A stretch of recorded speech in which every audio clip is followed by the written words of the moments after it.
Au début de ma démarche, j'étais très axée sur la couleur. Puis ensuite, j'ai décidé de délaisser la couleur pour me concentrer sur la composition. Et dernièrement, je commence à réintroduire la couleur dans mes œuvres. Dans mon parcours artistique, il y a un élément qui a été déterminant. Je suis allée vivre 6 ans en Inde.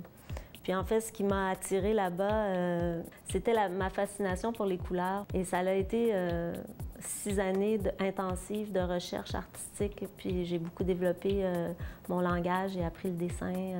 Puis ensuite, je suis revenue à Montréal. Ça a été un autre élément déterminant. C'était de réapprendre le langage de l'art actuel contemporain de l'Occident.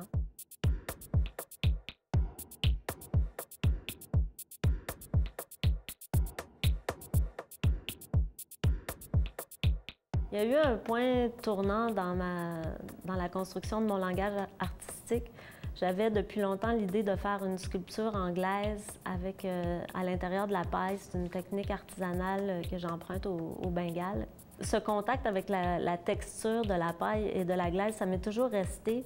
Puis quand je suis revenue dans mon atelier, j'ai eu envie de me servir de la toile comme d'une matière à sculpter. Puis là, je me suis aperçue que ce qui m'intéressait le plus là-dedans, c'était la texture des fils. Alors, je me suis mis à utiliser le fil. Je l'ai utilisé comme on utilise des traits. C'est devenu la ligne, c'est devenu la dégoulinure de peinture.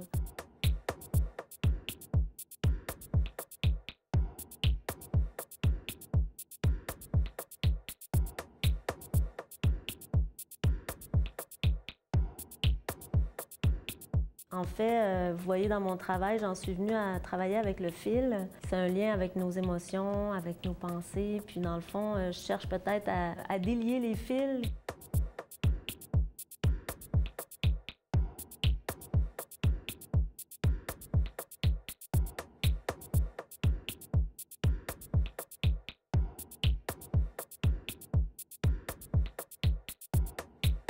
La série des grands formats, c'est pour moi les fils qui font la trame de fond de la composition.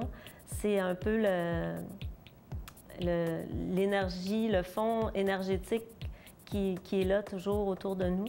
Puis l'autre série qui est plus la mise au monde, en fait, ça découle bien sûr de la venue au monde de mon fils, mais c'est quelque chose que j'ai voulu exprimer, cette rencontre avec la vie dans toute sa cruauté, puis sa beauté en même temps, mais son intensité. Ça m'a permis de sortir d'un certain esthétisme, puis d'exprimer plus profondément des émotions.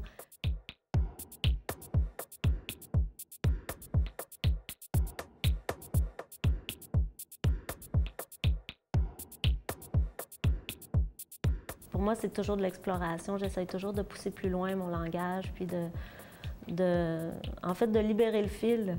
Alors au début, le fil est inséré dans la peinture, puis il sert comme de relief.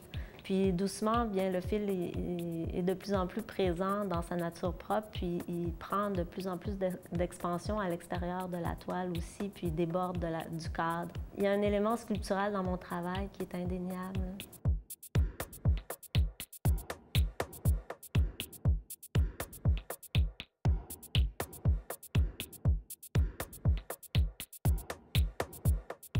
J'aime bien travailler avec d'autres médiums, j'aime l'exploration, j'aime la multidisciplinarité dans le fait qu'on peut communiquer en fait, parce qu'en art visuel, on est très isolé. On veut qu'il y ait des moments où on sort de notre solitude. Ça me nourrit personnellement, j'ai besoin de sortir de mon univers, sortir de ma bulle, aller rencontrer la bulle de quelqu'un d'autre, puis avoir une communication, en fait un échange, puis dans des dimensions peut-être qu'on n'aurait pas quand on est tout seul dans un atelier.